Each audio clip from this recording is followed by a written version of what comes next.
반갑습니다. 손창용 세무사입니다. 자, 이번 시간에 우리 세무사랑 프로 활용 레시피로 2020년 귀속 연말정산 관련되는 부분들을 정리하도록 하겠습니다. 자, 먼저 2020년 귀속 관련되는 연말정산 시 반영되는 주요 개정세법 내용부터 정리하도록 하겠습니다. 자, 첫 번째 국세기본법과 관련되는 부분인데요. 자, 기한 후 신고자에 대한 경정청구, 수정신고를 허용을 했습니다. 원래 기한 후 신고라든가 경정청구는 과세표준 신고서를 법정신고기한까지 제출한 사람만 가능한데 기한 후 신고는 불가능했다라는 거죠. 그래서 기한 후 신고자를 일단은 반영을 했습니다. 자, 두 번째, 기한 후 신고 시에 무신고 가산세 감면율을 조정하고 세분화했습니다. 원래 1개월 이내, 6개월 이내 50%, 20% 감면하던 부분을 그러니까 1개월 이내에는 동일하게 적용을 하고 6개월까지 기간을 3개월 내에 하게 되면 30% 감면, 3개월에서 6개월은 20% 감면으로 세분화했습니다. 그래서 무신고 가산세율이 세분화됐고 빨리 기한 후 신고를 하면 훨씬 유리하다는 걸 알 수 있습니다. 자, 마찬가지로 수정신고 시에도 과소신고 가산세율 감면율을 세분화했습니다. 자, 6개월 이내에 50%, 1년 이내 20%, 2년 이내에 10%에서 3단계로 되어 있던 부분을 1개월 이내에 90%를 감면을 해줍니다. 그리고 3개월 이내에 75%, 3개월에서 6개월은 기존과 동일하게, 6개월에서 1년 이내에 30%, 1년 6개월 이내 20%, 2년 내에 10%로 이렇게 세분화되어 있습니다. 그래서 혹시 연말정산도 그렇고요. 우리 부가가치세나 법인세 신고, 소득세 신고 시에 정상적인 신고 기한 내에 신고를 해야 되는데 놓쳤다라고 했을 때 수정할 사유가 생겼을 때는 가능하면 1개월 내에 수정 신고를 하게 되면 그러니까 과소신고 가산세가 거의 90%가 감면이 일어나기 때문에 최대한 빨리 수정 신고하시는 게 좋겠습니다. 자, 지급명세서 제출 기한 연장했습니다. 원래 당초에 그러니까 일용근로 다음 달 10일, 간이 지급명세서 관련해서 다음 달 10일까지였던 부분을 다음 달 말일까지로 연장을 했다라는 부분입니다. 자, 근로소득 지급명세서 제출 대상 소득 범위 조정 간소와 관련되는 부분인데요.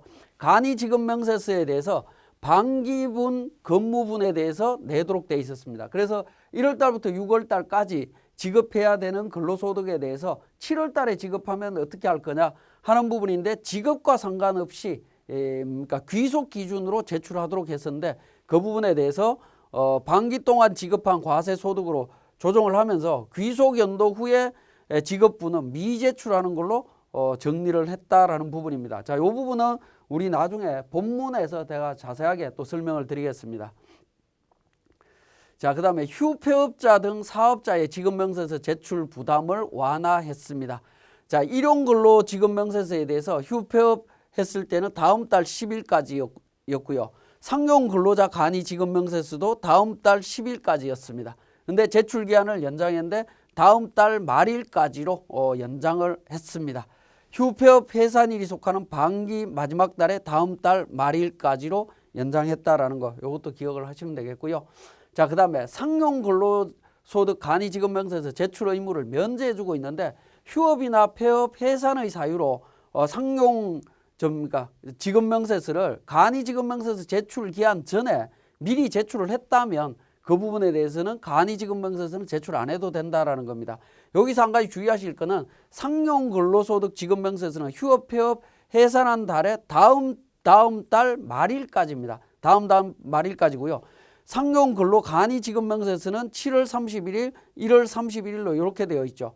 그러니까 이 기간이 앞에서 보시면 다음 달 말일로 되어 있는 부분인데 상용근로는 휴폐업일 때는 다음 달 말일입니다. 그러니까 이 부분을 좀 주의해서 보셔야 됩니다.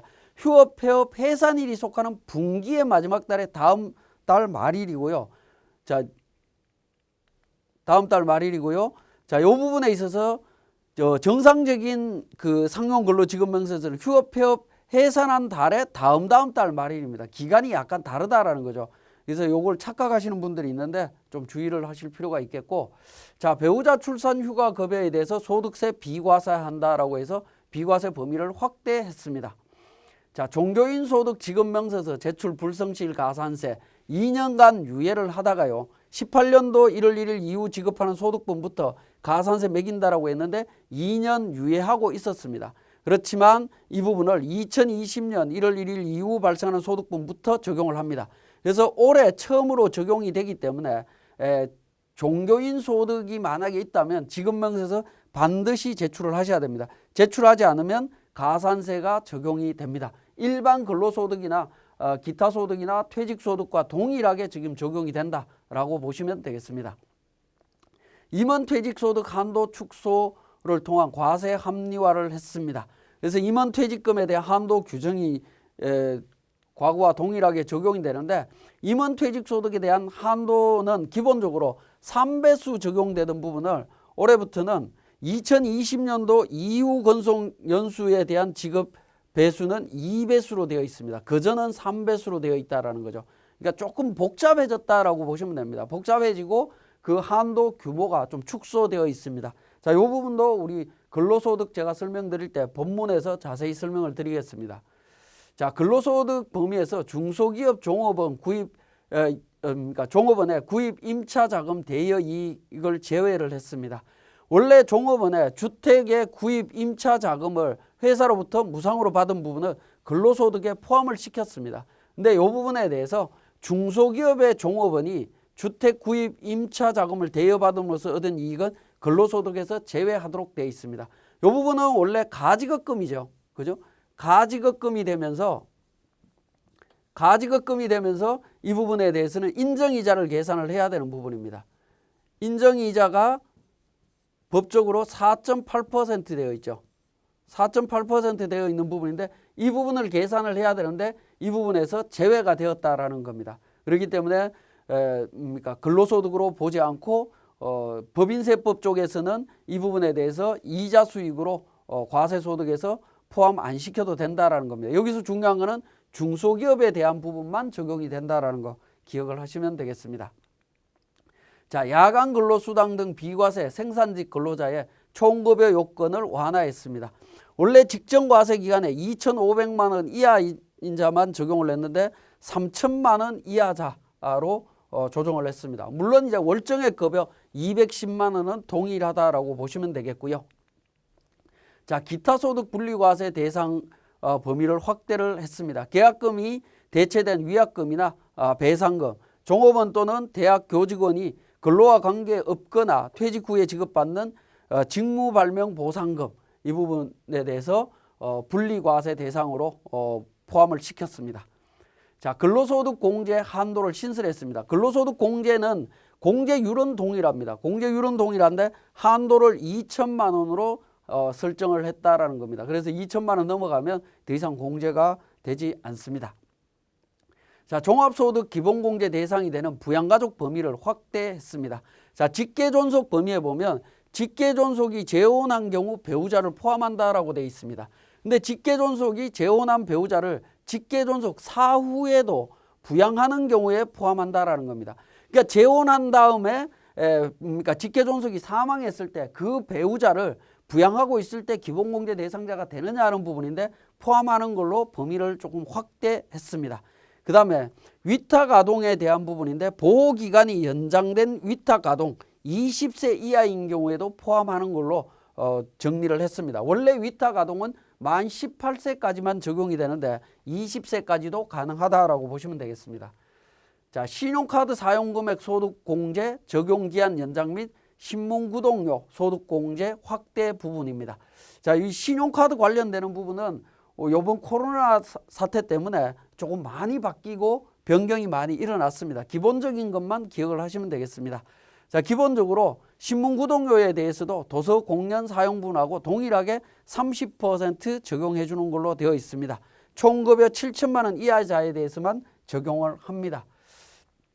자, 그 다음에 한도 부분에 있어서 그러니까 추가 한도 100만 원을 설정을 하고 있다라는 겁니다. 적용기한은 2022년 12월 31일까지로 연장이 됐고요. 신문구독료는 지금 이제 개정은 되었지만 실질적으로는 2021년도부터 적용이 됩니다. 그러니까 2020년도에는 적용이 안 되는 부분이죠. 이 부분 착각하지 않도록 좀 주의를 하셔야 되겠고요. 자, 신용카드 사용금액 소득공제 대상 박물관, 미술관 범위를 명확하게 정리를 했습니다. 이 교재를 읽어보시면 될 것 같습니다. 자, 그 다음에 4월에서 7월 사용분 신용카드 소득공제율을 인상을 했습니다. 원래 신용카드 소득공제율은 30에서 80% 구간이었습니다. 3월 달까지는. 근데 이제 4월에서 7월 달까지는 80%로, 8월에서 12월까지는 기존대로 15%, 30%, 40%로 이렇게 되어 있다라는 거죠. 그럼 결과적으로 우리 신용카드 사용액 소득 공제를 하려면 1월, 2월, 그 다음에 3월 달, 4월 달에서 7월 달, 그 다음에 나머지 기간, 이걸 다 구분해야 된다라는 거죠.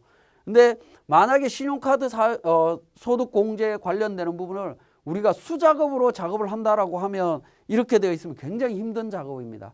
굉장히 어려운 작업이지만 우리 그 연말 정산할 때는 이 신용카드 소득 공제는 전부 다 전산으로 자동으로 계산이 되기 때문에 큰 어려움 없이 적용이 될 수 있습니다.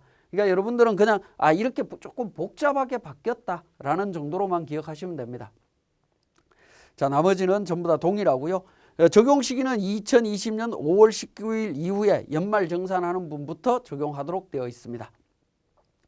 자, 소규모 사업자에 대한 신용카드 소득공제 대상 매출액 인정 범위, 인정 방법에 대한 부분인데요. 매출액 전액을 하도록 되어 있다라는 거 기억하시면 되겠고, 자, 그 다음에 중소기업 취업자 소득세 감면 시에 경력 단절 여성 요건을 완화했습니다. 원래 중소기업 취업자는 청년, 60세 이상, 장애인, 경력 단절 여성이었습니다. 근데 경력 단절 여성의 요건을 보면 퇴직 전 1년 이상 근로소득이 있어야 되고요. 임신, 출산, 육아 사유로 3년에서 10년 이내에 동일 기업에 재취직을 해야 된다. 이 동일 기업이라는 문제 때문에 경력 단절 여성에 대한 혜택이 굉장히 없다라고 보시면 돼요. 실질적으로는. 왜냐하면 내가 1년 이상 다니던 회사에 이런 사유로 퇴직을 했습니다. 근데 내가 다시 일을 하고 싶다라고 했을 때 내가 퇴사했던 회사에 재입사를 해야만이 이 혜택이 부여가 된다라는 거죠. 근데 내가 입사하고 싶지만 그 회사에 자리가 없다든가 또는 그 회사가 없어졌다든가 하게 되면 이 제도는 유명무실화 되는 부분이죠.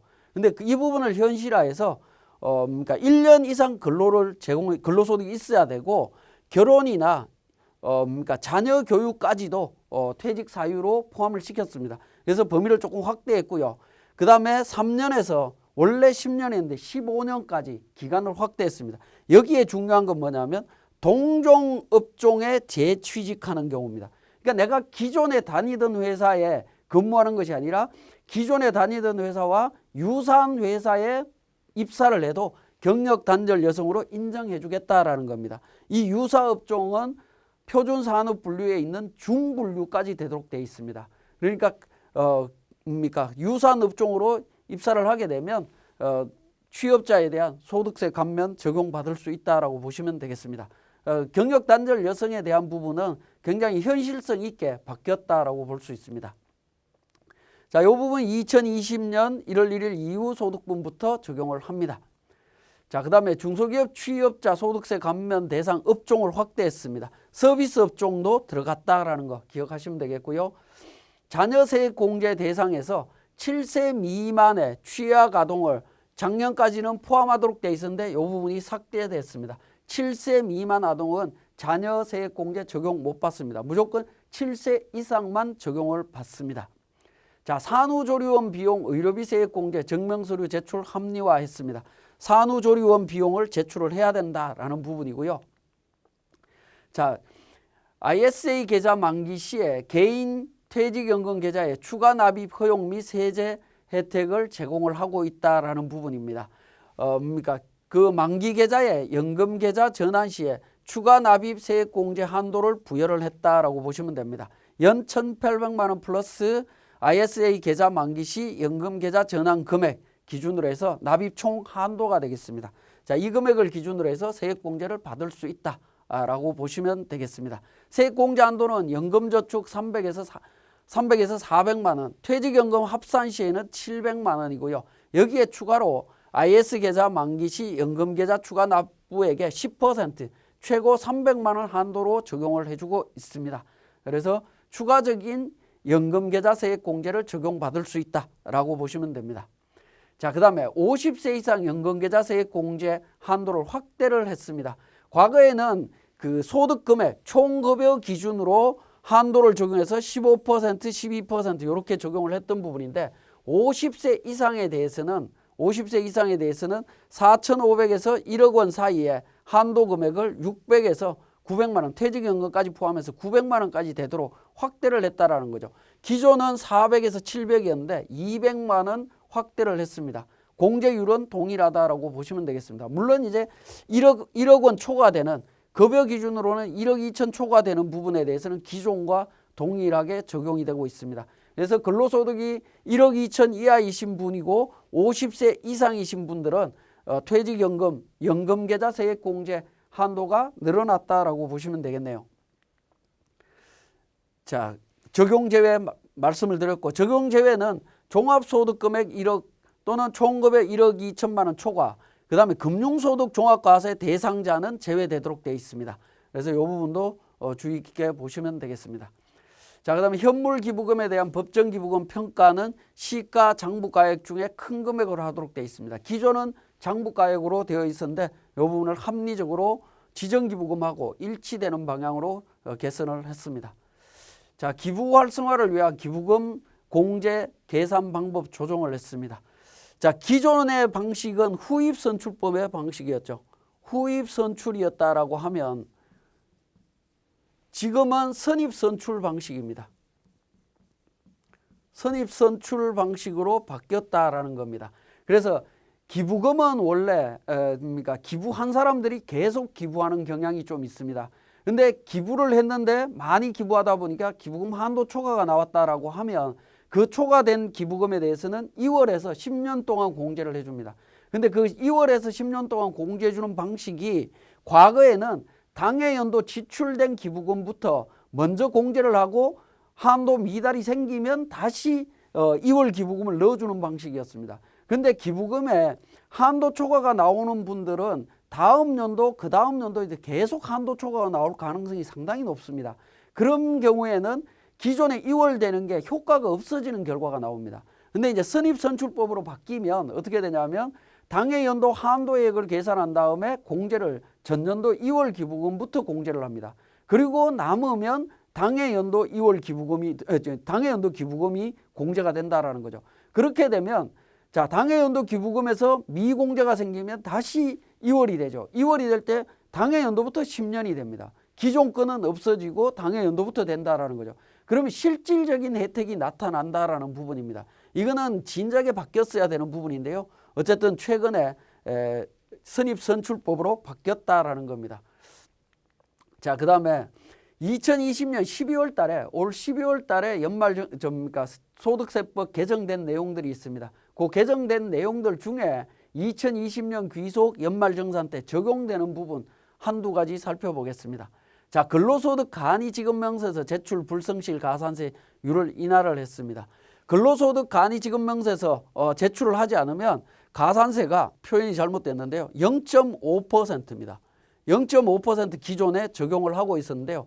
이 가산세율을 50% 완화해서 0.25% 적용하는 걸로 개선을 했습니다. 그래서 가산세율을 완화했다라는 겁니다. 3개월 이내에 제출하면 50% 감면을 해주죠. 0.25%에 50%, 0.125%로 가산세율이 완화됩니다. 이 부분은 2021년 1월 1일 이후 신고 결정 경정하는 분부터 적용을 합니다. 그래서 근로소득 간이지급명세서 제출과 관련해서 제때 제출을 못했으면 가산세가 0.5% 적용되는 부분인데 그 부분의 절반인 0.25%로 법이 개정이 되었다라고 보시면 되겠습니다.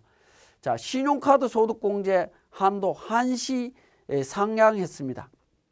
공제율은 2월 달까지 15%, 30%, 30%, 40%, 3월 달은 30, 60, 60, 80, 4월에서 7월은 80%, 8월부터는 15, 30, 30, 40으로 기존대로 적용하도록 되어 있죠. 요거는 이제 코로나 초기 사태 때 이런 부분들을 해서 소비 활성화하려고 했던 부분이었습니다. 어쨌든 이렇게 개선이 됐고요.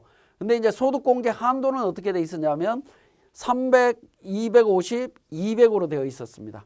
자, 이 부분을 급여 기준으로 해서 2000년도 기준으로 해서는 30만 원씩 330, 280, 230으로 30만 원을 상향 조정했다라고 보시면 되겠습니다. 그래서 그 2020년도 연말정산 때만 적용이 되는 부분입니다. 그리고 2021년도는 기존대로 또 돌아갑니다. 자, 이 부분이 2021년 1월 1일 이후 연말정산한부부터 적용한다라는 겁니다. 그러니까 이번 연말정산 때 한도가 이렇게 증가된다라고 보시면 되겠습니다. 자, 그 다음에 실손 의료보험 수령 자료를 연말정산 간소화 자료로 통합했다라는 겁니다.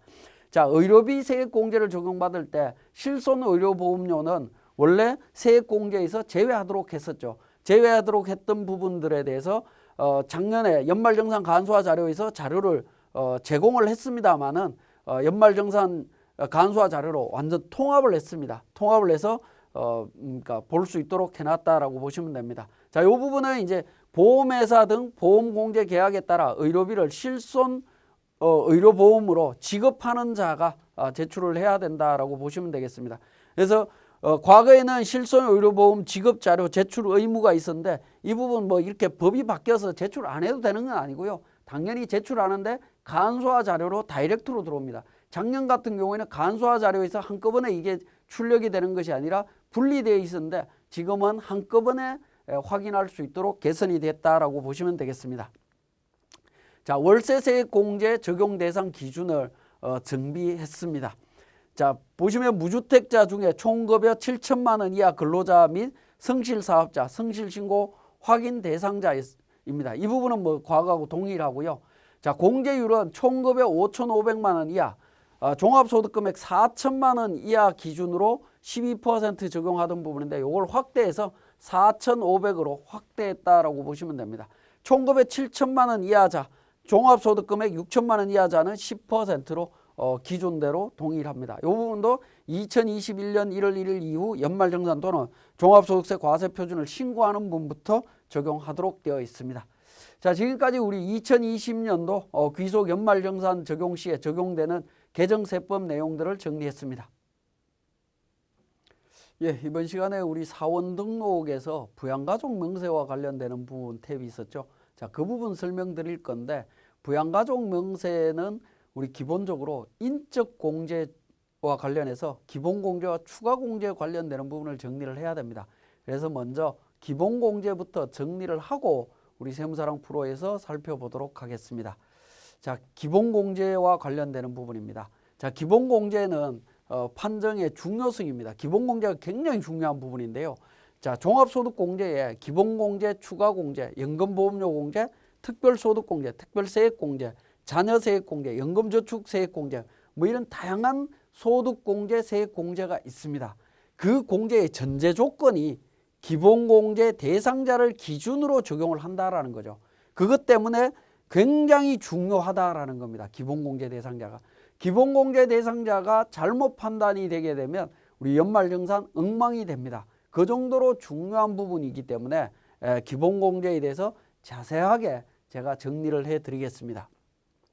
자, 기본공제는 기본적으로 1인당 150만 원을 공제를 한다라는 겁니다. 그럼 누구를 대상으로 공제를 하느냐? 본인과 배우자, 부양가족 이 세 부류를 기준으로 적용을 합니다. 근데 본인은 조건 없이 무조건 공제를 합니다. 자, 예를 들어서 배우자도 없고 부양가족이 없다라고 하면 본인에 대한 기본공제 150만 원은 기본적으로 공제가 된다라고 보시면 됩니다.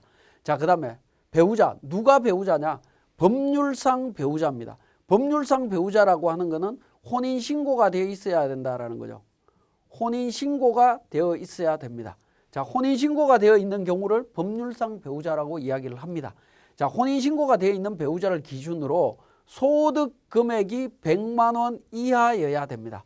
자, 우리 세법에서 이상, 이하, 초과, 미만 이런 규정들이 굉장히 많이 나오는데 잘 기억을 하셔야 됩니다. 소득 금액 100만 원 이하일 때 적용을 합니다. 자, 부양가족. 부양가족은 누가 부양가족이냐? 범위에 대한 부분은 뒤에서 또 살펴보기로 하고요. 조건이 있습니다. 소득 금액이 100만 원 이하여야 됩니다. 배우자 공제와 동일한 조건입니다. 두 번째 조건은 생계를 같이 해야 한다라는 겁니다. 같이 살아야 된다라는 겁니다. 같이 살아야 되고요. 그 다음에 나이가 20세 이하, 60세 이상인 사람입니다. 요 세 가지 조건이 모두 충족한 부양가족을 말합니다. 그 인원수를 전부 다 계산해서 인원수 곱하기 150만 원에서 기본공제가 적용이 될 수 있습니다. 자, 그러면 좀 더 구체적으로 부양가족의 범위를 한번 보도록 하겠습니다. 부양가족은 기본적으로 본인과 배우자를 기준으로 우리 위에 있는 사람을 직계 존속이라고 표현을 합니다. 그 다음에 본인과 배우자를 기준으로 밑에 있는 사람들 직계 비속, 입양자, 위탁, 아동이라고 표현을 하고 있고요. 그 다음에 본인의 형제 자매, 배우자의 형제 자매로 되어 있습니다. 그러니까 부부를 기준으로 상하 좌우에 있는 지금 화면에 보이는 빨간색으로 되어 있는 분들 있죠. 이분들이 부양가족 범위 안에 들어가 있습니다. 그러니까 이 빨간색으로 되어 있는 사람들 이외에는 기본공제 대상자가 될 수가 없다라고 보시면 되겠습니다. 자, 정리를 하면, 자, 기본공제 대상자에서 보시면 조건에서 부양가족의 조건이 있었죠. 소득금액 생계, 나이 조건이 있었습니다. 그럼 나이부터 일단 먼저 좀 정리를 해보면 직계존속은 20세 이하의 직계존속은 있을 수가 없습니다. 그래서 직계존속은 무조건 60세 이상으로 규정이 되어 있고요. 직계비속, 입양자, 위탁아동은 기본적으로 20세 이하입니다. 위탁아동은 기본적으로 18세죠. 18세 기준으로 되어 있습니다. 입양자나 직계비속은 20세 이하지만 위탁아동은 18세 이하로 되어 있고요. 형제자매는 20세 이하 60세 이상으로 되어 있습니다. 자, 이렇게 빨간색으로 되어 있는 부분들인데, 자, 여기서 이제 한 가지 또 살펴볼 거는 부부를 기준으로 직계존속을 말씀을 드렸죠. 그러면 본인의 직계존속이 있을 수 있고 배우자의 직계존속이 있을 수 있다라는 겁니다. 둘 다 포함하느냐 하는 건데 둘 다 된다라는 겁니다. 본인의 엄마, 아버지, 배우자의 엄마, 아버지, 즉 장인, 장모, 시부모 다 기본공제 대상자가 될 수 있다라는 겁니다. 직계존속은 바로 위에 부모님 세대뿐만 아니라 부모님 세대 위에 있는 할아버지, 할머니 다 가능합니다. 외할아버지, 외할머니 다 가능하다라고 보시면 됩니다. 자, 직계비속입니다. 직계비속, 아들, 딸 자녀들이죠. 자녀의 자녀, 즉 손자, 손녀, 외손자, 외손녀도 포함하느냐? 직계비속은 포함하는 개념이 되겠습니다. 자, 그 다음에 본인의 형제자매, 배우자의 형제자매에서 부양가족은 기본적으로 직계존속, 직계비속, 형제자매로 빨간색으로 되어 있고요. 나이에 대한 부분을 잠깐 말씀을 드렸습니다. 자, 그 다음에 부양가족 범위의 예시 부분이 되겠습니다. 자, 직계비속의 범위를 보면 자녀, 손자녀, 정손자녀 포함한다라고 되어 있죠. 외손자녀, 외정손자녀 포함합니다. 혼인 외의자로 입적된 자 포함하고요. 며느리는 공제 대상에서 제외되도록 되어 있습니다. 자, 기본적으로 며느리는 여기에 안 들어있죠. 며느리나 사위 같은 경우에는 직계비속의 배우자입니다. 그죠? 그러니까 기본적으로 포함이 안 된다라는 겁니다. 자, 그 다음에 직계존속, 부모, 외조부모, 조부모, 증조부모, 외증조부모 포함합니다. 자, 배우자의 직계존속도 포함한다라는 겁니다. 자, 형제자매, 배우자의 형제자매 포함합니다. 근데 사촌, 육촌 형제자매나 고모, 삼촌, 조카 제외하도록 되어 있습니다. 자, 보시면 형제자매에 사촌이나 이런 부분들 안 들어가 있죠. 그죠? 여기에 안 들어 있습니다. 그래서 부양가족 범위는 부부를 기준으로 상하 좌우에 있는 사람을 기준으로 적용한다라는 것만 기억을 하시면 됩니다.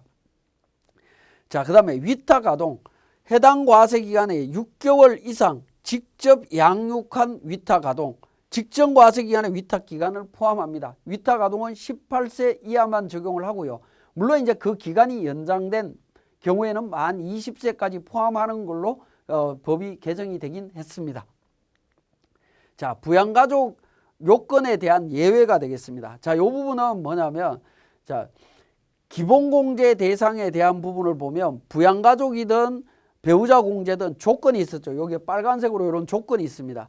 세법이 어려운 이유는 이런 조건들이 만들어지면 그 조건에 대한 예외사항이 없으면 굉장히 쉽습니다. 단순하게 그냥 적용하시면 돼요. 근데 예외사항이 조건이 만들어지면 항상 예외사항이 존재를 합니다. 그 예외사항을 전부 다 고려를 해야 되기 때문에 어려워지는 문제가 있습니다. 그 예외 사항들을 하나하나 살펴보도록 하겠습니다. 자, 부양가족 요건에 대한 예외. 첫 번째 조건이 소득금액 100만 원 이하에 대한 조건이었죠. 근데 예외는 근로소득만 있는 경우입니다. 이 만자가 중요하죠. 근로소득만 있는 경우에는 총급여액이 500만 원 이하인 자, 이 경우에는 공제 대상이 됩니다. 총급여 500만 원 이하는 소득금액으로는 소득금액 기준으로는 150만 원이 됩니다. 150만 원이 되기 때문에 원래는 100만 원 초과입니다. 100만 원 초과지만 근로소득만 있다면 적용해 주겠다라는 부분입니다. 자, 그거 주의하시고요. 그 다음에 소득금액의 범위가 어떻게 되느냐. 자, 이 부분도 굉장히 중요한 부분인데 소득금액에 대한 범위는 종합소득금액, 퇴직소득금액, 양도소득금액을 모두 포함하는 부분입니다. 종합소득, 퇴직소득, 양도소득을 전부 포함하는 개념이다라는 겁니다. 그러니까 이게 소득금액 파악하는 게 굉장히 어렵습니다. 실무적으로도 어려울 뿐더러 그러니까 이게 소득금액을 파악하는 게 개인정보라는 거죠. 개인정보이기 때문에 배우자의 연봉이 얼마인지, 다른 소득은 또 얼마나 있는지, 또는 부모님의 소득이 또 얼마가 되는지 이런 부분 실질적으로 파악하는 게 쉽지가 않습니다. 그래서 소득금액 파악 방법을 제 나름대로 정리한 걸 한번 보면 맞벌이 부부는 배우자 공제가 불가능하다. 왜냐하면 총급여액이 500만 원 초과할 거다라는 거죠. 연봉이 500은 넘을 거기 때문에 소득금액 100만 원 초과로 인해서 배우자 공제 서로 안 됩니다. 그 다음에 사업자 등록이 있는 경우나 사업소득이 있는 경우 공제 불가능합니다. 대부분은. 자, 사업자 등록이 있거나 사업소득이 있는 경우에는 종합소득세를 신고를 하는데 종합소득세를 신고할 때 보면 사업소득 금액이 대부분은 100만 원 넘어갑니다. 그렇기 때문에 안 된다라고 보시면 됩니다. 자, 그 다음에 퇴직금을 받은 사람, 당해연도에 퇴직금 받은 사람 공제받을 수가 없습니다. 직장 다니다가 퇴직금 받았다. 직장 다니다가 퇴직금 받으면 한 달치, 최소 한 달치 월급은 나옵니다. 근데 한 달치 월급이 대부분 100만 원은 초과한다라는 거죠. 100만 원 넘어가기 때문에 안 됩니다. 그 다음에 양도소득을 단 1원이라도 양도소득세를 납부한 실적이 있는 사람 공제할 수가 없습니다. 양도소득세법을 적용을 해보면 양도소득세를 내려면 단 1원이라도 내려면 소득금액이 250만 원 초과돼야 됩니다. 250만 원 넘어가야 되기 때문에 단 1원이라도 세금을 냈다? 그러면 적용받을 수가 없다라고 보시면 됩니다. 그 다음에 질문이 굉장히 많이 들어오는 것 중에 부모님이 연세 60이 넘으셔갖고 국민연금을 수령하고 있다. 이 경우에 어떻게 됩니까? 한 달에 30만 원씩 50만 원씩 국민연금 받고 있습니다. 그러면 연금소득금액이 100만 원 넘어갈 것 같은데 적용이 됩니까? 안 됩니까? 이 질문 굉장히 많이 들어오는데요. 요거는 제가 단정적으로 말씀드리긴 어렵고 연금공단에서 원천징수 영수증을 발급받아 보셔야 됩니다. 발급받아 보면 연금소득금액을 확인할 수 있고 그렇게 해서 파악을 하셔야 됩니다. 특히 국민연금은 과거에 납부하신 부분에 대해서는 과세소득에서 제외하도록 되어 있고요. 최근에 납부한 부분에 대해서 과세소득으로 들어오도록 되어 있습니다. 그러니까 전 국민에게 국민연금 가입을 의무화하고 그 의무화한 금액을 우리 소득세법에서 소득공제로 적용해 주던 부분이 있습니다. 그 시기 이전에 납부한 거에 대해서는 과세소득에서 제외하고 있고요. 이후에 납부한 건 과세하도록 되어 있습니다. 그렇기 때문에 그 두 개가 섞여 있는 경우에는 단정적으로 말씀드리기 어렵다. 그런 경우에는 국민연금 공단에서 원천징수 영수증 발급받아 보시면 영수증 안에 연금소득금액이라는 용어가 나옵니다. 그 안에 금액이 100만 원 초과되게 되면 적용을 받을 수가 없습니다. 100만 원 이하면 적용받을 수 있습니다. 그래서 한 5가지 정도 고민해 보실 필요가 있는데 이 5가지 정도가 혼합이 돼 있다. 그러면 거의 안 된다라고 보시면 됩니다. 안 된다라고 보시면 됩니다. 이 5가지 정도는 제가 공제 불가라고 표현을 해놨습니다만 대부분은 안 되는 케이스입니다. 물론 적용이 될 수도 있습니다. 적용이 될 수도 있지만 거의 대부분은 안 된다라고 보시면 되겠습니다. 자, 그 다음에 생계 요건입니다. 소득금액, 그 다음에 두 번째가 생계를 같이 해야 된다라는 요건이 있었죠. 그 생계 요건입니다.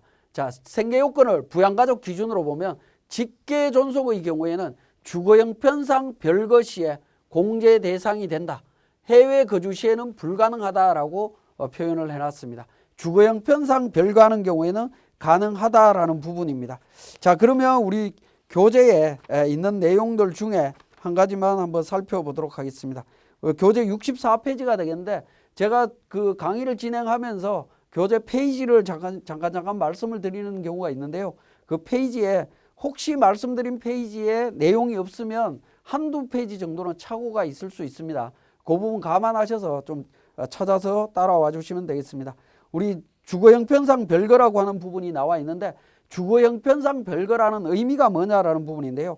자녀가 결혼으로 인하여 분가 또는 취업 등으로 인해서 직계 존속과 주민등록표상의 동일한 주소에서 생계를 함께 하고 있지 않으나 직계 존속이 독립된 생계 능력이 없어 당해 거주자가 실제로 부양하고 있는 경우를 말합니다.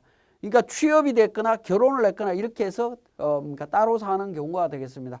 결국에 어떤 의미냐면 우리 주거 형편상 별거라고 하면 집이 좁아서 이렇게 따로 떨어져 산다 뭐 이렇게 생각하실 수 있는데 그게 아니다라는 거죠.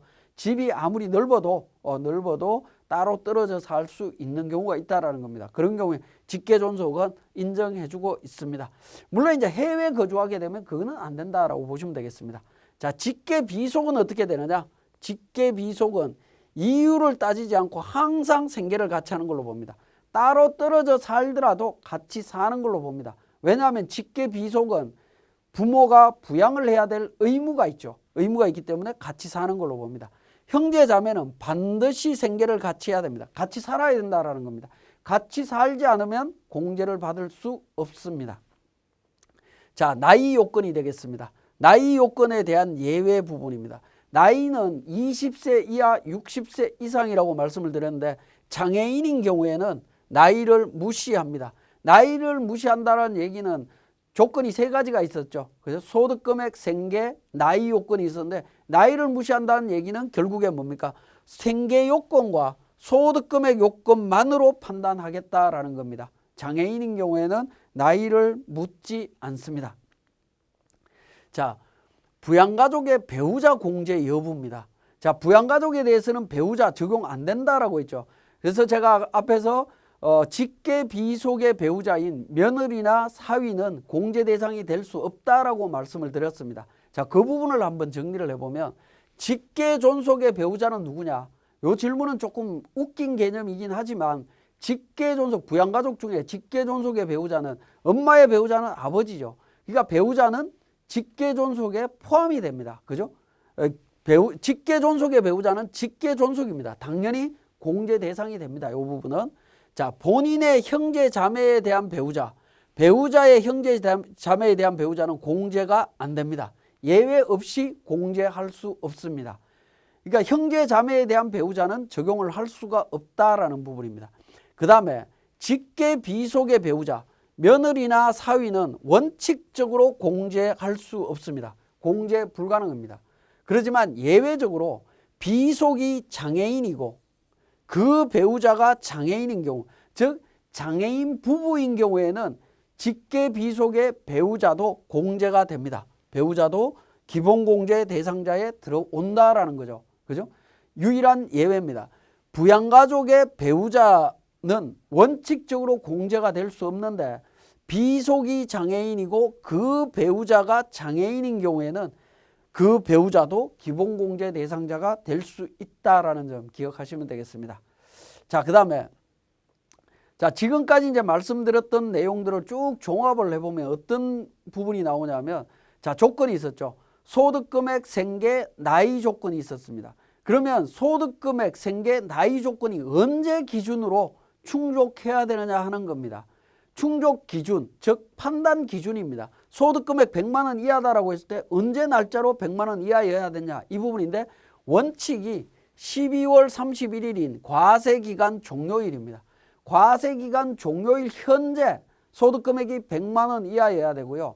생계를 같이 하고 있어야 되고 나이가 20세 이하 60세 이상이어야 됩니다. 자, 그 조건입니다. 그런데 12월 31일 기준으로 모든 걸 다 판단해라 라고 했는데 그렇게 판단이 안 되는 경우가 있을 수 있다. 첫 번째가 연령을 판단할 때입니다. 나이를 판단하는 건데 20세 이상 60세 이하라고 그러니까 60세 이상 20세 이하라고 하는 나이는 만 나이로 따지도록 되어 있습니다. 만 나이로 따지고 생일 20세를 지난 생일이 하루라도 지나면 20세 초과에 걸리게 되어 있습니다. 20세 초과에 들어가게 되면 공제를 못 받는 문제가 나오죠. 자, 이런 경우가 있을 수 있죠. 자, 2019년도에 19살이었던 자녀는 2020년도에 들어오면 1월 1일부터 12월 31일 사이에 어느 날짜에는 20살, 만 20살 되는 생일이 도달하게 되고요. 도달하게 되는데 그 도달한 날 이후에는 20세 초과자에 해당이 됩니다. 그러면 판단 기준일인 12월 31일 기준으로 판단하세요라고 이야기를 하면 어떻게 되죠? 12월 31일 기준으로는 오늘날, 그러니까 2020년도에 만 20살에 도달된 사람들은 전부 다 초과자에 걸립니다. 그러면 공제를 못 받는 문제가 생기죠. 그렇게까지 디테일하게 정확한 잣대를 대서 공제를 해야 되는지 하는 부분인데 그 부분에 대해서 조금 여유를 두고 있습니다. 그래서 연령에 대해서는 당해 연도에 해당되는 연령이 20세에 도달하면 무조건 공제 대상으로 인정합니다. 60세 이상은 문제될 게 없고요. 20세 이하인 경우에는 당해 연도에 공제가 됩니다. 그래서 2020년도에 만 20살이 된 자녀는 올해까지는 기본공제 대상자가 될 수 있다라는 겁니다. 자, 그 다음에 사망한 경우입니다. 자, 12월 31일자 기준으로 기본공제 대상자가 있어야 됩니다. 사람이 있어야 공제가 되는데 2020년도 연도 중에 사망을 했다라고 하면 어떻게 할 거냐는 부분입니다. 12월 31일 기준으로는 안 계시기 때문에 공제를 받을 수가 없습니다. 원칙적으로. 공제를 받을 수 없는데 사망했을 때는 사망일 전일 기준으로 판단해서 적용하시면 됩니다. 예를 들어서 10월 5일 날 돌아가셨다라고 하면 10월 4일 기준으로 판단하시면 됩니다. 판단을 하라라고 했죠. 판단은 뭐였죠? 소득금액, 생계, 나이 조건을 판단하라라는 겁니다. 그래서 요건이 충족이 되면 공제를 해주겠다. 그런 의미입니다. 10월 4일 기준으로 소득금액, 생계, 나이 요건만 따지시면 됩니다. 그러니까 사망일 전일 기준으로 판단한다라는 겁니다. 그럼 예를 들어서 한번 볼까요? 2020년도 1월 1일 날 연세 90인 할아버지가 사망을 했을 때 할아버지를 기본공제 적용할 수 있느냐는 겁니다. 2020년도에 사망했다. 1월 1일 날 사망했다. 그러면 사망일 전일 기준으로 판단을 해보면 어떻게 될까요? 2019년 12월 31일 기준으로 판단하라. 연도가 바뀌어버렸다라는 겁니다. 연도가 바뀌어버리다 보니까 많은 분들이 공제 대상에서 배제를 하는 경우들이 있습니다. 자, 근데 한번 보시면 사망일 전일은 12월 31일, 19년 12월 31일 기준이기 때문에 날짜입니다. 이 날짜 기준으로 2020년도 소득금액 없습니다. 있을 수가 없죠. 제로. 100만 원 이하입니다. 직계존속은 생계를 같이 하는 걸로 봅니다. 그죠? 주거 형편상 별거하는 경우 같이 사는 걸로 봅니다. 나이 90이라고 했기 때문에 나이 요건 충족이 되죠. 그러면 공제 대상입니다. 1월 1일 날 돌아가셨다 하더라도 그 돌아가신 날이 속하는 과세 연도에는 기본공제 대상자로 공제받을 수 있다라는 겁니다. 제가 너무 극단적으로 예를 든 것 같긴 하지만 1월 1일 날 돌아가신 분들도 상당히 많습니다. 그런데 상당히 많은 분들이 기본공제 대상자에서 배제시키는 경향들이 좀 있어서 강하게 좀 말씀을 드렸습니다. 자, 맞벌이 부부의 경우에 소득공제는 소득이 많은 사람 쪽으로 몰아서 공제하는 게 유리하다라는 건데 이 개념이 어떻게 되느냐 하는 부분입니다. 소득이 많은 사람한테 몰아서 해라 라고 하는 부분인데 이 개념은 소득이 많다라는 개념이 어떻게 되느냐 하는 겁니다. 자, 우리 단순한 수학적인 개념에서 소득이 많다라는 것은 단 1월이라도 많으면 많은 게 됩니다. 그러니까 남편 연봉이 3,500, 아내 연봉이 3,800. 그러면 아내가 많기 때문에 아내 쪽으로 모든 공제를 다 몰아서 공제하면 되느냐라는 건데 세법적으로는 그게 아니다라는 거죠. 많다 적다는 이렇게 판단을 합니다. 상대방과 동일한 세율을 적용받는 경우에는 세법상 소득은 같다라고 보시면 돼요. 근데 상대방보다 높은 세율을 적용받는 경우에는 많다라고 보시면 됩니다. 예를 들어서 남편이 15% 세율 구간이고 아내가 3,800이지만 같은 15% 구간이다. 요거는 같은 개념으로 보시면 돼요. 도토리 키재기다 라고 보시면 되는 거고 남편이 3천만 원으로 15%인데 아내의 연봉이 1억 원으로 35% 구가이다. 그럼 세율이 높죠. 이 경우에는 진짜 많은 겁니다. 많다라는 겁니다. 자, 이런 경우에도 어떻게 하면 최적의 그러니까 소득공제로 해서 두 사람의 세액을 합쳤을 때 가장 적절한 세액으로 갈 수 있느냐 하는 부분인데, 이 경우에도 우리 아파트를 생각하시면 돼요. 아파트 예를 들어서 남편이 5층에 있습니다. 아내가 10층에 있습니다. 그러면 소득이 아내가 많죠. 그러면 소득공제를 통해서 엘리베이터를 타고 내려옵니다. 내려오다 보면 5층 남편 구간까지 같이 내려옵니다. 같이 내려오면 문이 열리겠죠. 문이 열리면 남편을 태워서 같이 내려가야 가장 좋은 케이스가 됩니다. 근데 혼자 잘났다고 밑에 1층까지 내려가 버리면 두 사람의 세액을 합치면 오히려 불리해지는 케이스가 생깁니다. 그러니까 많은 쪽에서 공제하는 건 맞대 상대방 배우자와 같은 수준까지 과표가 내려왔을 때는 같이 내려가야 된다라는 겁니다. 그러니까 맞벌이 부부가 연말정산하실 때 굉장히 어렵습니다. 사실은 굉장히 어려운데 그 부분을 잘 적용을 하셔야 됩니다. 자, 그 다음에 동일인이 배우자 공제와 부양가족 공제가 동시에 적용되는 경우, 예를 들면 이겁니다. 장남이 아버지와 어머니 모시고 삽니다. 자, 어머니 연세 60 이상이고 전업주부입니다. 그래서 소득금액이 없다라는 얘기죠. 그죠? 60 넘었고 소득금액이 없다. 그러면 장남 직장 다니고 아버지 직장 다닙니다. 장남의 입장에서 어머니 부양가족 공제입니다. 아버지 입장에서 어머니 배우자 공제입니다. 둘 중에 중복 적용될 때 어떤 거 적용해야 되느냐? 부양가족 공제냐 배우자 공제냐? 선택해야 되는 문제가 나오겠죠. 여러분도 한번 생각해 보세요. 이 부분 어떤 걸 적용하는 게 맞느냐? 자, 그 다음에 두 사람의 소득이 부양가족 공제 대상자일 때 공제자는 누구냐? 소득자가 자, 형과 동생이 전업주부인 어머니 모시고 삽니다. 그러니까 형의 입장, 둘 다 직장인이고 형의 입장에서 부양가족 공제고 동생의 입장에서 어머니 부양가족 공제입니다. 그럼 형이 공제받는 게 맞느냐? 동생이 공제받는 게 맞느냐라는 겁니다. 누가 공제받아야 되느냐? 누가? 요거는 둘 중에 아무나 한 사람만 공제하면 됩니다. 그러니까 결론은 뭐냐면 앞의 질문과 뒤의 질문의 답은 둘 중에 아무나 한 사람이 공제하면 됩니다. 둘 중에 아무나 한 사람이. 그런데 앞의 질문에서는 질문을 딱 하면 상당히 많은 분들이 배우자 공제가 우선이다라고 이야기하시는 분들이 굉장히 많습니다. 굉장히 많고요. 뒤의 질문에서는 누가 공제받아야 됩니까? 라고 이야기했을 때 소득이 많은 사람. 소득이 많은 사람이 공제받아야 된다라고 이야기를 합니다. 자, 합리적인 의사결정을 한다면 소득이 많은 사람이 공제받는 게 맞습니다. 근데 모든 의사결정은 합리적으로 의사결정을 하지 않습니다. 불합리하게 하는 경우도 많습니다. 상당히 많은 케이스는 형은 동생이 부양가족 공제했겠거니 하고 어머니 공제 안 합니다. 동생은 당연히 형이 공제받았겠지라고 생각하고 공제 안 합니다. 이렇게 누락하는 경우도 있다라는 겁니다. 그죠? 누락하는 경우도 있는데 부양가족 공제 누가 받을 거냐 이렇게 될 때에는 둘 중에 아무나 한 사람이 공제받으면 됩니다. 이게 대원칙입니다.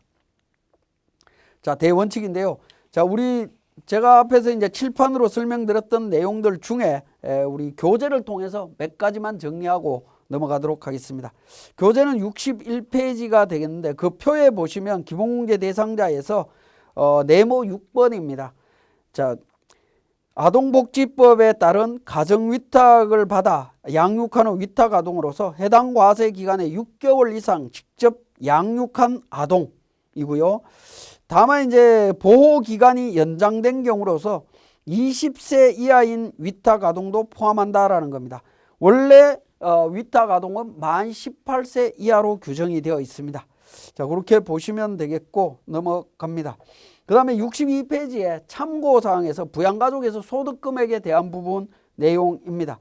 총급여 500만 원 이하 근로소득과 다음 소득이 있는 경우에 배우자 부양가족 공제 대상자가 되느냐라는 부분인데요. 자, 그 근로소득만 있을 때는 500만 원 이하라고 했습니다. 근데 근로소득과 사업소득, 다른 소득이 있으면 어떻게 되느냐 하는 부분인데 이때는 계산을 해야 됩니다. 계산을 해서 합니다. 자, 중간에 보시면 총급여 300만 원 근로소득과 사업소득 금액 50만 원 있을 때 어떻게 되느냐. 그러면 300만 원에 대한 근로소득 공제를 한 다음에 근로소득 금액을 계산해서 적용을 하게 되면 두 소득을 합치면 140만 원이 됩니다. 그러면 기본공제 대상자가 될 수 없다라는 겁니다. 근로소득만 있을 때는 적용을 하지만 그렇지 않는 경우에는 합쳐서 100만 원 이하로 판단을 하시면 됩니다. 자, 63페이지에 그 소득 종류별로 적용하도록 되어 있습니다. 소득 금액을 계산할 때는 비과세, 분리과세 소득을 전부 다 제외하도록 되어 있습니다. 그래서 소득 금액을 파악하기가 어렵다라는 겁니다. 자, 그 부분 좀 주의를 하시고 중간에 보시면 기타 소득이 있죠. 총 수익 금액에서 필요경비 차감한 금액이 기타 소득 금액 300만 원 이하, 100만 원은 넘는데 300만 원 사이에 있다. 이런 경우에 기타 소득자는 그러니까 분리과세를 선택할 수 있습니다. 만약에 분리과세 신청을 하면 기본공제 대상자가 될 수가 있고요. 그분은 될 수가 있고, 만약에 종합소득 신고해서 하게 되면 기본공제 대상자가 될 수가 없습니다. 그래서 적용 여부가 달라진다라고 보시면 되겠고, 이자 배당 소득도 마찬가지입니다. 이자 배당 소득의 합계 금액이 2천만 원 이하인 경우에는 분리과세이기 때문에 기본공제 대상자가 될 수가 있습니다. 근데 2천만 원 초과하는 경우부터 적용할 수가 없다라는 부분이 되겠죠. 자, 그런 형태로 판단을 해주시면 되겠습니다. 자, 그 다음에 우리 그 65페이지에 참고사항에 배우자 범위가 나옵니다. 배우자는 이제 법률혼이 아닌 배우자는 공제받을 수 없다라는 거 나와 있죠. 그러니까 혼인신고가 되어 있어야 된다라는 거 말씀을 드렸습니다. 자, 그 다음 66페이지에 이 부분은 이제 우리 표에서 화면에서 살펴봤던 내용이긴 한데 직계 비속에 보시면 세 번째 있는 부분입니다. 네 번째네요. 거주자의 배우자가 재혼한 경우로서 당의 배우자가 종전 배우자와 혼인 중에 출산한 자를 포함한다. 직계비속. 이건 뭐 당연히 포함하는 개념이고요. 직계존속도 세 번째 있는 부분 보면 직계존속이 재혼한 후에 직계존속이 사망한 경우에는 해당 직계존속의 사망일 전날을 기준으로 그러니까 혼인이 입증된 사람에 대해서는 공제를 해준다라고 되어 있습니다. 참고로 보시면 되겠고 넘어갑니다. 자, 69페이지에 보시면 그 적용 사례 부분이 나오는데요. 2020년 12월 21일 날 결혼한 경우에 배우자 공제 가능하냐라는 겁니다. 그러니까 혼인신고를 기준으로 공제가 가능합니다. 결혼은 했는데 혼인신고를 안 했다. 그럼 12월 31일 기준으로는 법률상 배우자가 없기 때문에 공제를 못 받습니다. 그 부분도 좀 주의하실 필요가 있겠고요. 자, 70페이지에 맨 위에 근로자가 기본공제 대상자인 장인, 장모를 부양하고 있으며 2020년 10월 30날 장인이 사망했다. 그러면 장인 같은 경우에는 10월 30날 사망했기 때문에 10월 29일 기준으로 소득금액 생계 요건이 충족이 되면 공제를 받을 수 있다라고 보시면 되겠습니다. 자, 지금까지 우리 기본공제 대상자에 대한 부분들을 정리를 했습니다.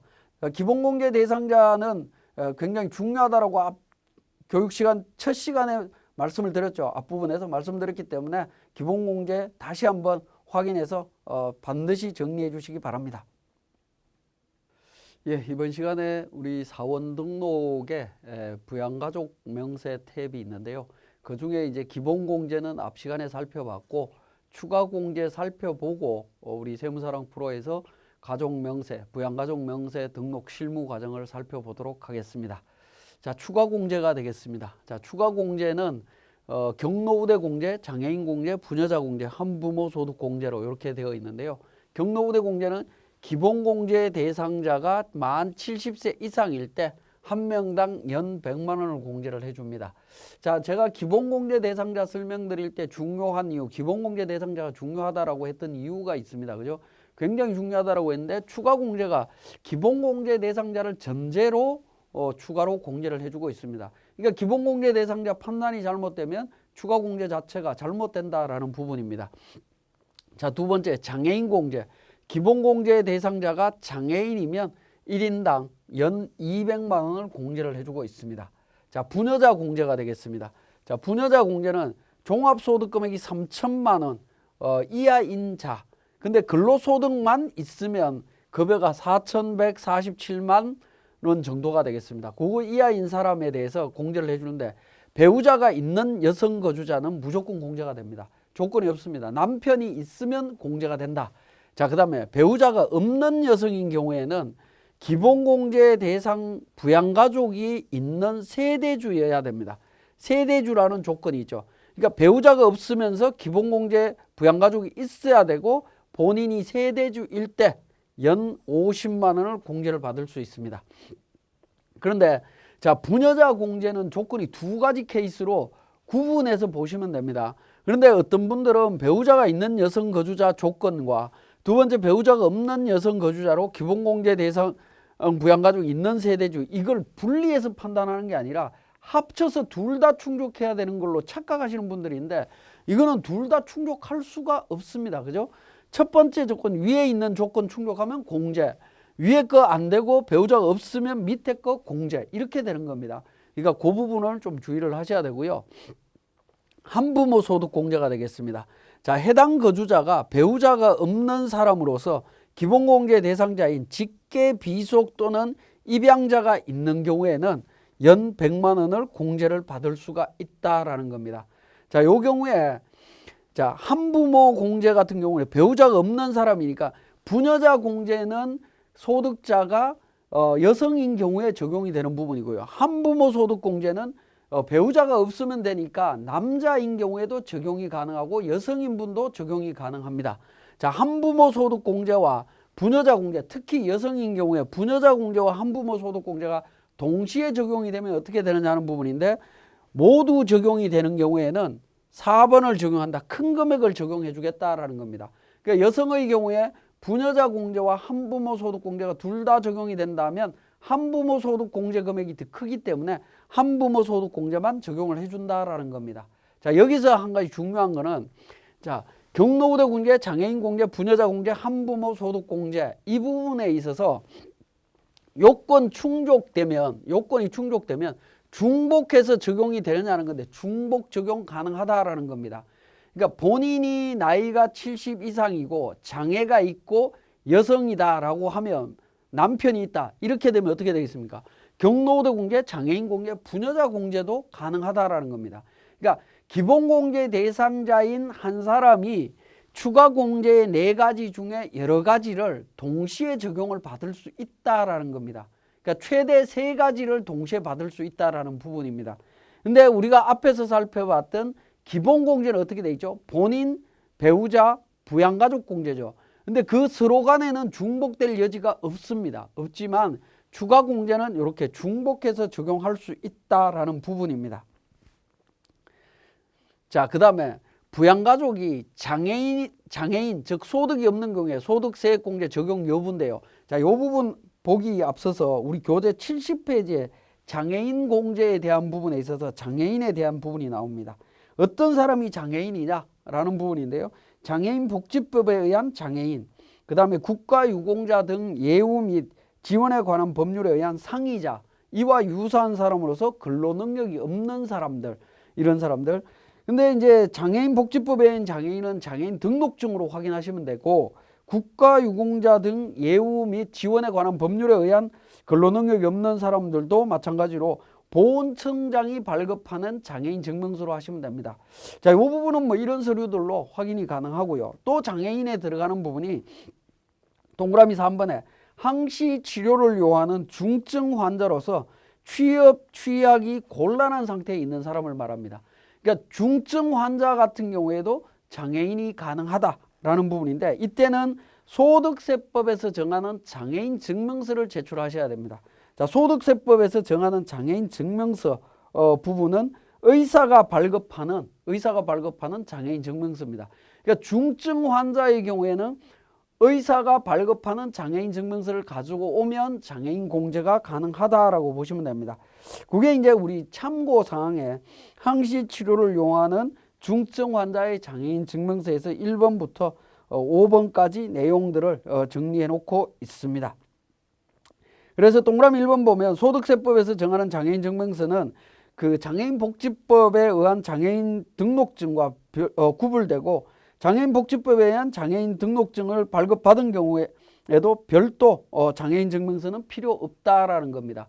그러니까 그 항시 치료를 요하는 중증 환자인 경우에만 별도로 그러니까 소득세법에서 이야기하는 장애인 증명서를 제출을 해야 된다라는 의미로 이해를 하시면 되겠고, 동그라미 3번에 보시면 그 소득자의 해당 사항을 기재하는 거고, 이 장애인 증명서를 의료기관에서 발급받는 때에는 담당 의사나 진단이 가능한 의사를 경유해야 된다. 그러니까 의사가 발급한 장애인 증명서가 있으면 된다라는 걸로 이해를 하시면 되겠습니다.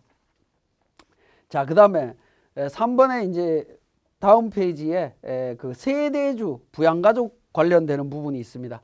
자, 제가 앞에서 부녀자 공제에서 그 기본공제 대상 가족이 있는 그러니까 세대주라고 이야기를 했던 부분입니다. 그 세대주에 대한 개념을 이야기를 하고 있는데, 자, 동그라미 1번에 보시면 배우자 유무 및 부양가족이 있는 세대주 여부는 당해 과세기간 종료일 현재 주민등록 등본 또는 가족관계 등록부 증명서에 의한다 라고 되어 있습니다.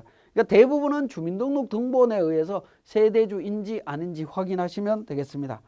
자, 동그라미 3번에 보시면 부양가족이란 기본공제 대상이 되는 부양가족을 의미한다 라고 이야기를 하고 있고, 당해 거주자가 배우자가 없는 여성으로서 부양가족이 있는 세대주는 추가공제 대상자가 된다. 다만 주민등록표상 세대주 요건을 충족하지 못한 경우에는 공제 대상이 될 수 없다라는 겁니다. 이 케이스가 어떤 케이스냐면, 여성 근로자로서 부모님을 모시고 사는데 아버지가 세대주로 되어 있는 경우들이 있습니다. 이런 경우에는 본인이 세대주 요건을 충족 못했기 때문에 부녀자 공제를 적용받을 수가 없습니다. 자, 그 다음에 한부모 소득공제에 대한 부분인데요.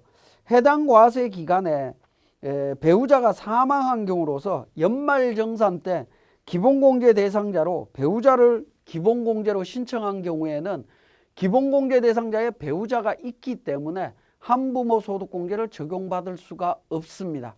그 부분도 좀 주의하실 필요가 있겠습니다. 자, 73페이지에 보시면 본인이 경로우대 공제의 여부, 동그라미 4번인데 거주자 본인이 경로우대자에 해당되는 경우에는 본인에 대해서도 공제받을 수 있다. 즉 요건 충족하면 중복 적용이 가능하다라는 이야기를 하고 있습니다. 동그라미 7번에 세대주가 아닌 여성인 경우에 어떻게 되느냐는 부분인데, 주민등록표상에 세대주가 아닌 미혼 여성은 부녀자 세대 공주를 적용받을 수 없다라는 부분입니다. 자, 그 부분 주의해서 보시면 되겠고요. 자, 장애인에 대한 부분, 우리 연말정산 때 적용되는 부분들을 종합해서 한번 보면, 일단 장애인에 대해서 소득이 없다면 기본공제 대상자 연 150만 원 공제 받을 수 있죠. 나이 제한이 없습니다. 그죠? 소득 금액이 없다면, 소득이 없으니까 소득 금액 100만 원 이하고 나이 제한이 없다. 생계 같이 하면 된다라는 겁니다. 그 다음에 추가 공제 연 200만 원 장애인 공제 적용이 된다라는 거고요. 뒤에서 또 살펴보겠지만 자녀세액 공제 적용할 때도 기본공제 대상자인 7세 이상으로서 20세 초과자도 적용이 가능하다라는 겁니다.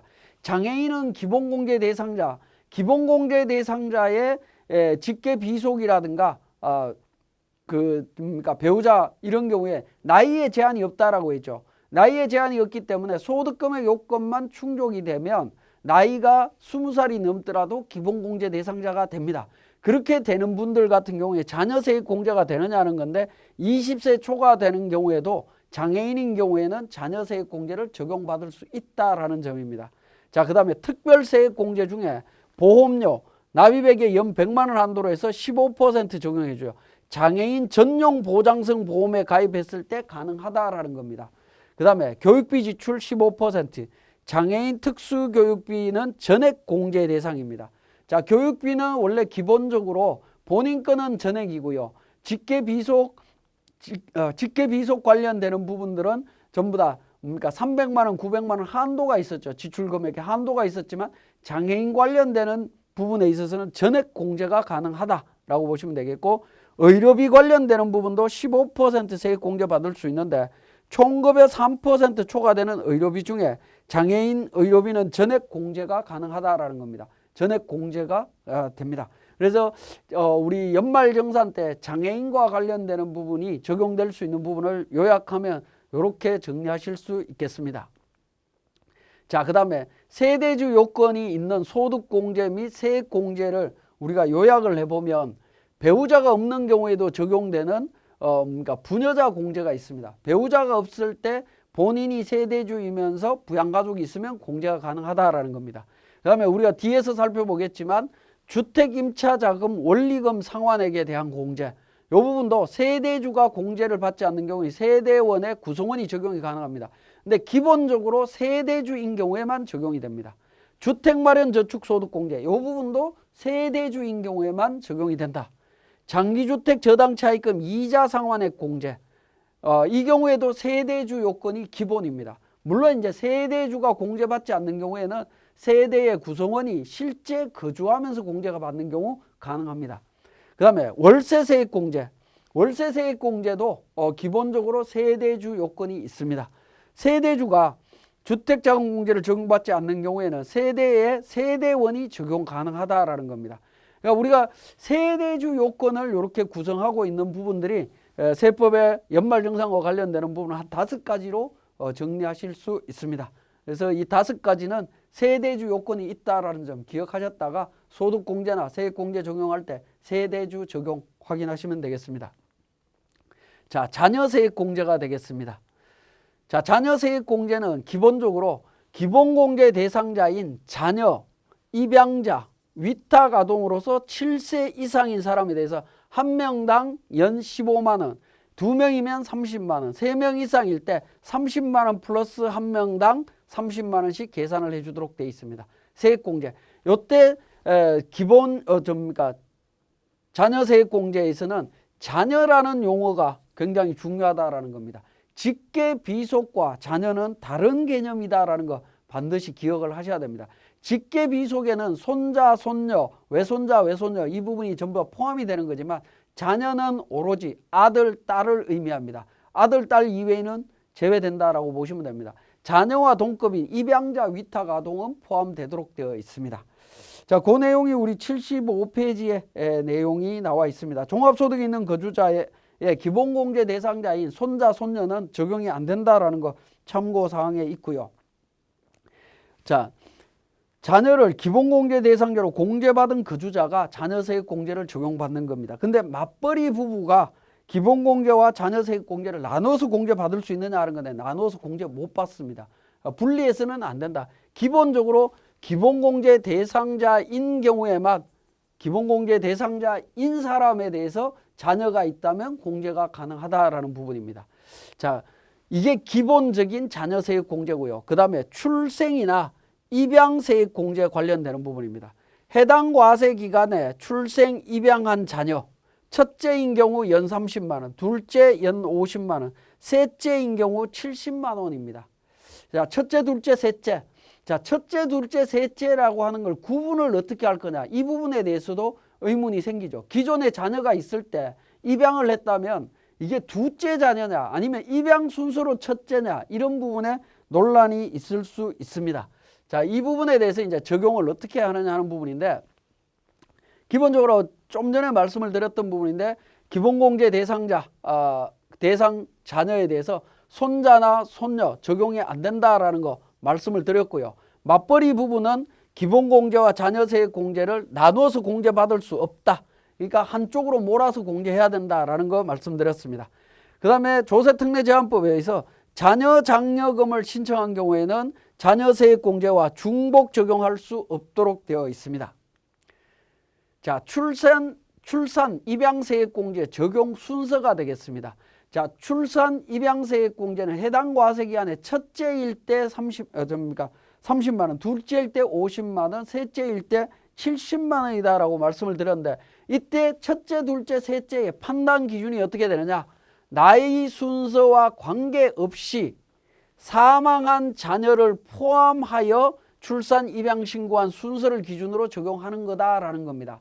자, 그렇게 되면 자, 기본적으로 자녀가 30세인 자녀가 한 사람이 있었다.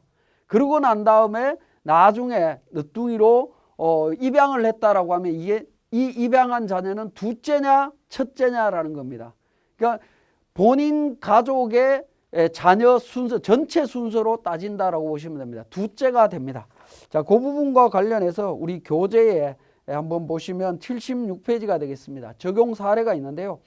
근로자가 기본공제 대상자인 장남, 차남을 부양하는 경우 자녀세액 공제 가능하냐라는 겁니다. 장애인 25세 있을 때 장애인은 기본공제 대상자, 나이에 상관없이 기본공제 대상자니까 가능하고요. 차남도 가능합니다. 그래서 두 사람 기준으로 공제 가능하다라는 겁니다.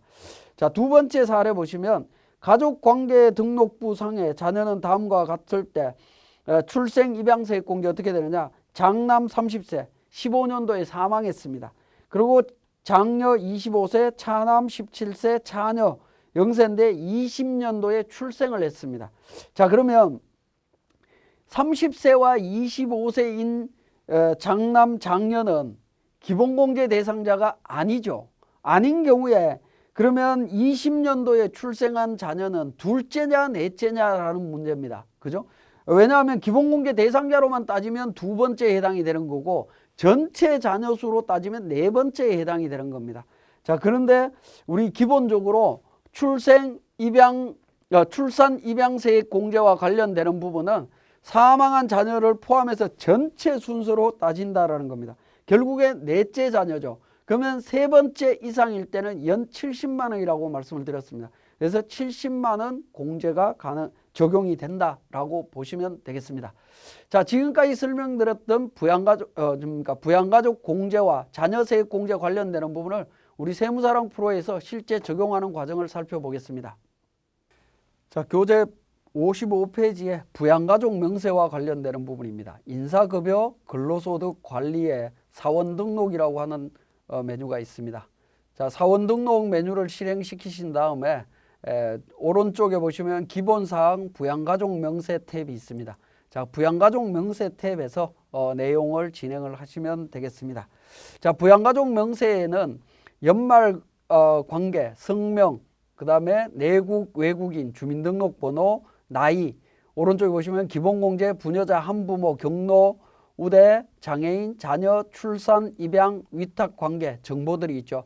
자, 이건 뭐냐면 부양가족 명세는 기본공제 대상자와 그 다음에 추가공제, 그 다음에 자녀세액 공제까지 내용을 요약할 수 있도록 되어 있는 부분입니다.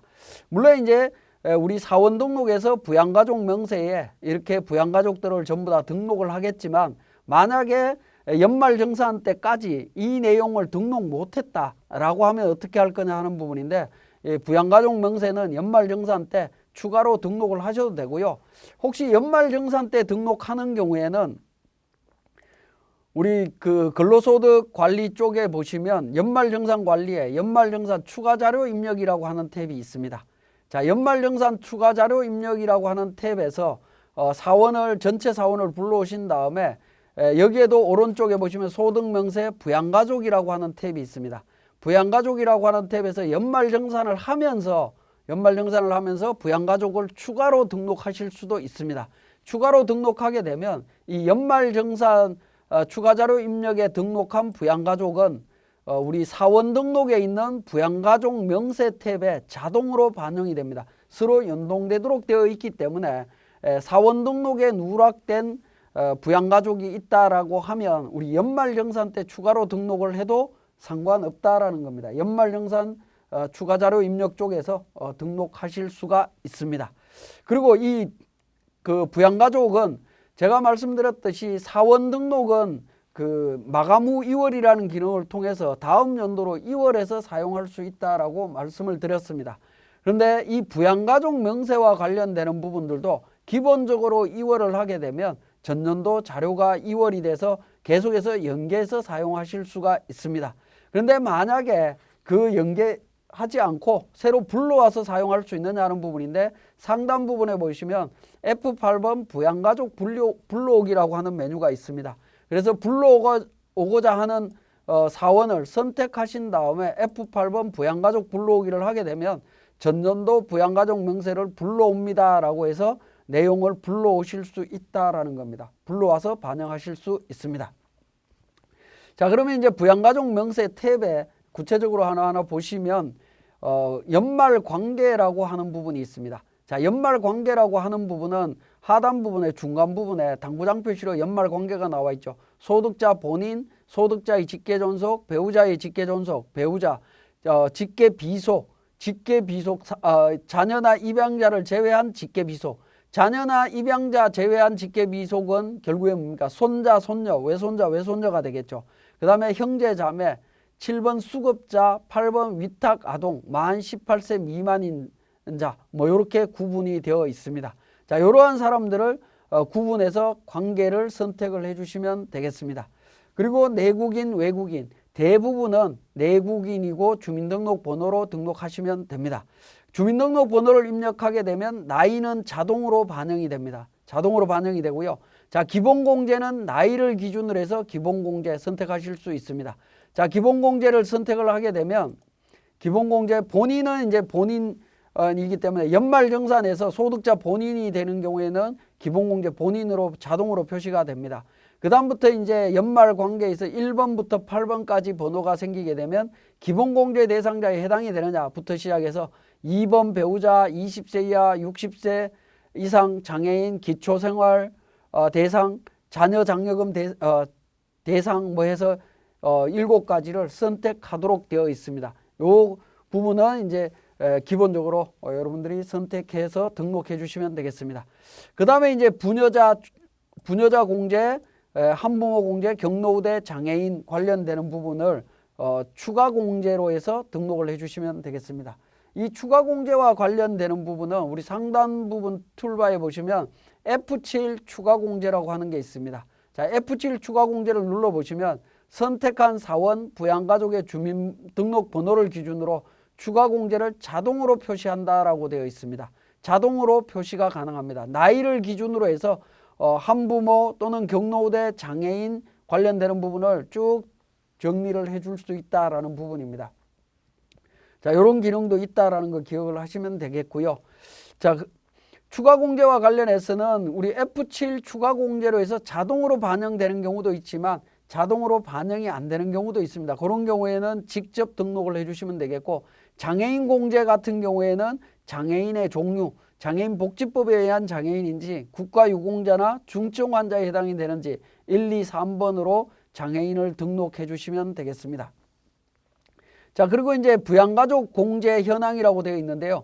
자, 상단 부분에서 기본공제부터 시작해서 출산, 입양, 위탁 관계를 전부 다 등록하고 나면 하단 부분에 기본공제 인원에서 본인, 배우자, 유무, 20세 이하는 몇 명이고 60세 이상은 몇 명이고 하는 인원수를 전부 다 정리를 해 줍니다. 그리고 3번에서 자녀 공제 인원도 같이 인원수를 계산을 해주고 있습니다. 상단 부분에 기본공제 인원 옆에 보시면 세대주 구분이 나오죠. 백두산이라고 하는 사람이 세대주인지 세대원인지 관련되는 정보를 등록해 달라라는 겁니다. 세대주인지 여부에 따라서 우리가 공제되는 부분들이 달라진다라고 말씀을 드렸던 부분입니다. 58페이지 참고사항에 보시면 세대주 요건이 있는 경우들이 있습니다. 그 요건에 해당되는 부분 때문에 이 세대주 여부를 정확하게 등록을 해 주셔야 되겠습니다. 예, 지금까지 우리 부양가족 명세에 대한 이론 파트와 우리 사원 등록에서 부양가족 명세 탭 등록하는 과정을 말씀을 드렸습니다.